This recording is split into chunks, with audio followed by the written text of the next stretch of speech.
A few years ago, I began to observe something in my own behavior that made me a bit uncomfortable. And that was that from the moment that I woke up to the morning, to the end of the day, my life was a series of screens. I started the day with the thing that woke me up first thing in the morning, my phone. And so I sat there in bed watching various cooking videos on Instagram and bouncing around between a bunch of different applications. But then it was time to get out of bed and cook breakfast. And so the thing that I focused then on, in addition to the omelet in the pan, was the iPad that was right next to the oven. And then it was time to do some work. And so I went to a different screen, which was attached to another screen itself, all the while this little devil on my wrist was tapping and beeping and blooping and distracting me as I was trying to get important stuff done.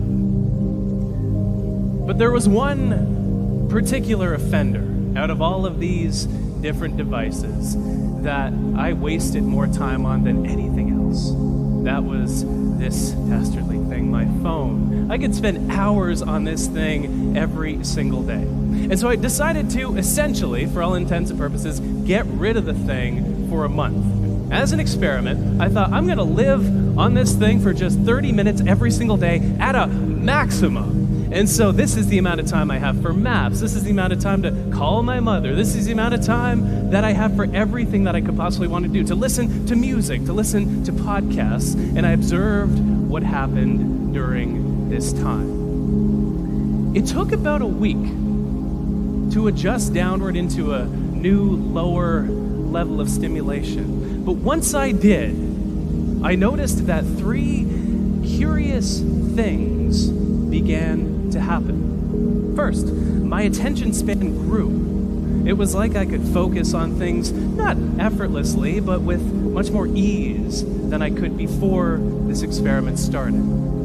In addition to this, though, as I was going about the world, and especially when my mind wandered a bit, I had more ideas that my mind arrived at. And on top of this, I had more plans and thoughts about the future. Getting rid of one simple device led to these three effects. Why? Noticing this a few years back led me on this long journey to get to the bottom of what it takes to focus in a world of distraction. I poured over hundreds of research papers from front to back. My office, I don't know if you've ever watched one of those crime shows where somebody's solving a murder, and so they have this big Bristol board and there's string attached to papers, attached to memos, attached to newspaper clippings. This is like what the state of my office was. I flew out to meet experts around the world who study focus. I conducted more experiments on myself until the point I had 25,000 words of research notes about why this is the case. How does technology influence our attention and our ability to focus? I want to start with the attention spans that we have. This is how we pay attention to the world around us and how much control we have over our focus. The research around this particular area is fascinating. It turns out that when we two work in front of a computer, especially when our phone is nearby, we focus on one thing for just 40 seconds before we switch to doing something else. And when we have things like Slack open as we're doing some work, this lowers to 35 seconds. But the reason that this is the case is not what we might think after looking at the research. We think the problem is that our brains are distracted. But after looking at the research, this is what I've come to know as a symptom for the deeper problem, which runs much more deeply. It's the root cause of this distraction. It's not that we're distracted, it's that our brains are overstimulated. It's that we crave distraction in the first place. Our brains love these tiny little nuggets of information and social media and email and these things that we do over the course of the day. There's even a mechanism in our mind called the novelty bias, by which our mind rewards us with a hit of dopamine, one of those wonderful pleasure chemicals, the same one that we get when we eat and order a whole medium pizza from Domino's, the same one that we get when we make love, we get that same stimulation when we check Facebook. We get this dopamine coursing through our mind, and so we not only crave distraction, but our mind rewards us for seeking out and finding distraction in the first place. So this is the state of our minds today. We're at this hyper-stimulated state where we bounce around between these bunch of different objects of attention that are very, very stimulating for our mind. And so I thought, okay, if the phone had this impact on my attention span, what if I lowered how stimulated I was even more still? And so, this feeling that we experience when we go from being in a state of high stimulation into a state of low stimulation, it has a name. That name is called boredom. This restlessness that we feel when we have this super busy week and then we're lying on the couch on a Sunday afternoon thinking, all right, what am I doing now? So I put out a call to the readers of my website and I asked them, what is the most boring thing that you can think of doing? I'm going to make myself bored for an hour a day for a month. And so I did some stuff that I still am upset about from my readers to this day. Day 1, I read the iTunes terms and conditions for 1 hour. It's actually shorter and more readable than you might think. Day 4, I waited on hold with Air Canada's baggage claims department. It's very easy. This is the trick. If you want to make yourself bored, don't call the reservations department. Call the baggage claim people, because you're going to wait for hours if you ever get through it all. Day 19, I counted all the zeros that I could in the first 10,000 digits of pi. Day 24, I watched a clock. Tick, tick, for 1 hour. And 27 other activities this month. I still think back. But curiously, I noticed the exact same effects as I did during the smartphone experiment. It took about a week for my mind to adjust downward into a newer, lower level of stimulation. And this map's curiously on top of research that shows that it takes our mind about 8 days to fully calm down and rest, like when we're on vacation as an example. Our vacations need to be longer than they are today. But I also noticed that my attention span expanded. I was able to focus even more effortlessly because I wasn't surrounded by fewer distractions, but my mind was so much less stimulated that it did not seek the distraction in the first place. But the fun part were these ideas and plans that struck me that didn't before.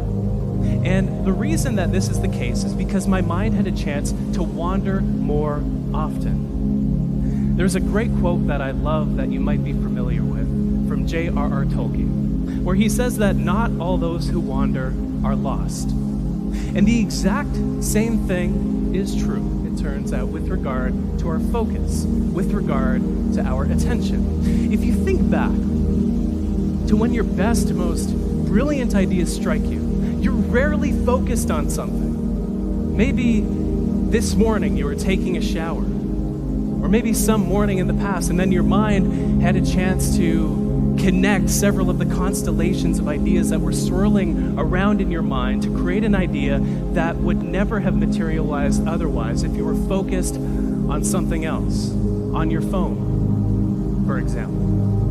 This is a mode, especially when we do this deliberately, when we deliberately let our mind wander. I call this mode scatterfocus.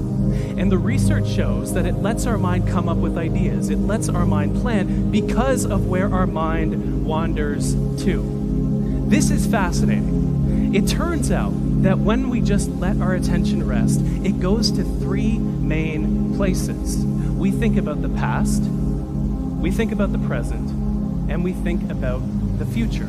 But we think about the past less than we might think.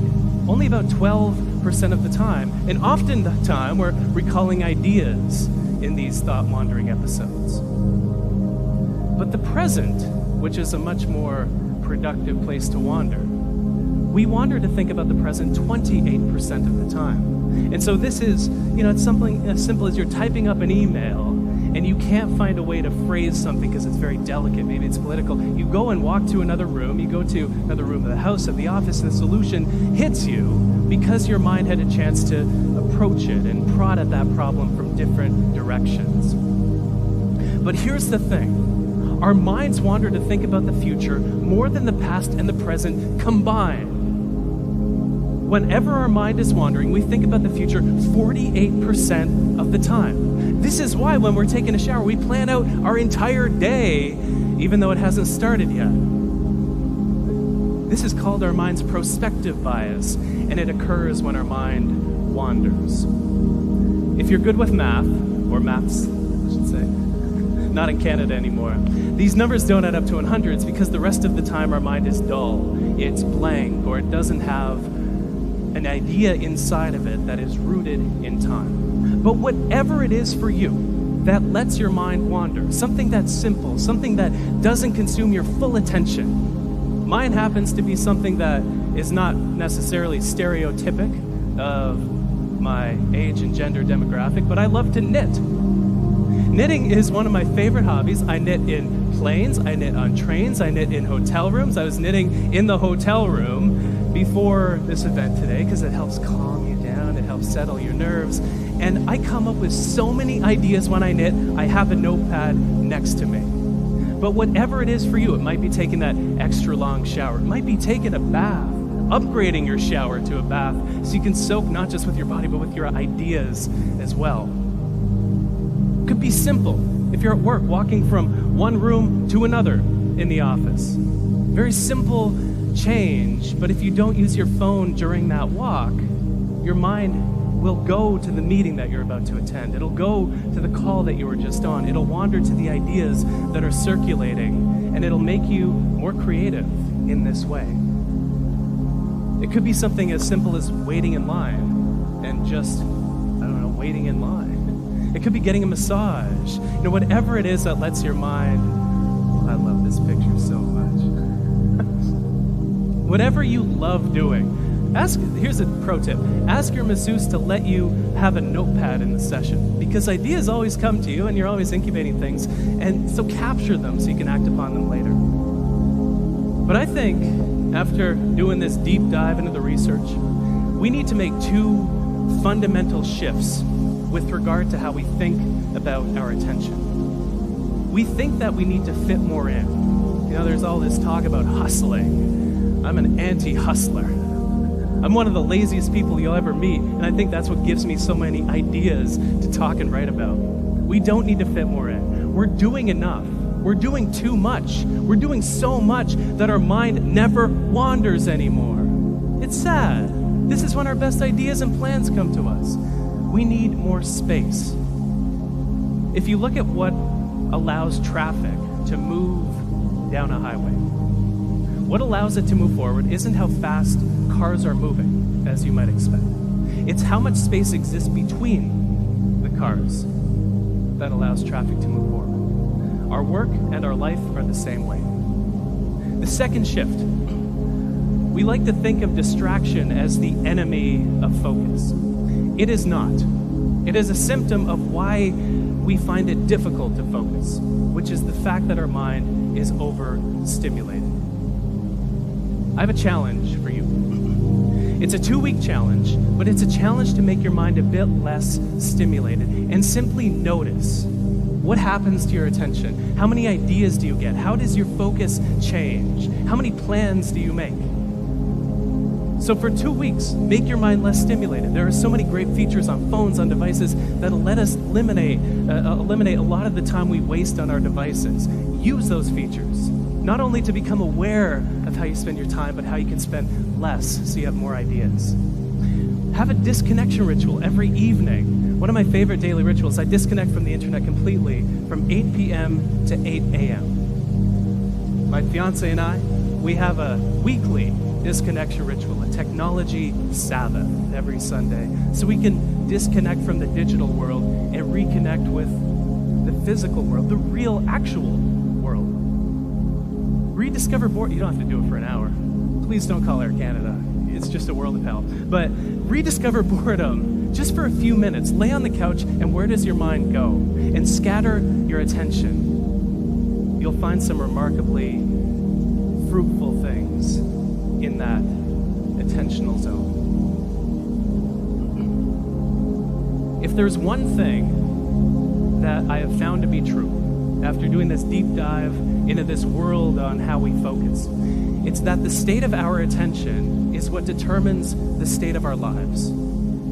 If we're distracted in each moment, those moments of distraction and overstimulation build up and accumulate to create a life that feels more distracted and overwhelming, like we don't have a clear direction. But when we become less stimulated, when we make our mind more calm, we get the benefits of added productivity and focus and ideas and creativity, but we also live a better life because of it. Thank you so much.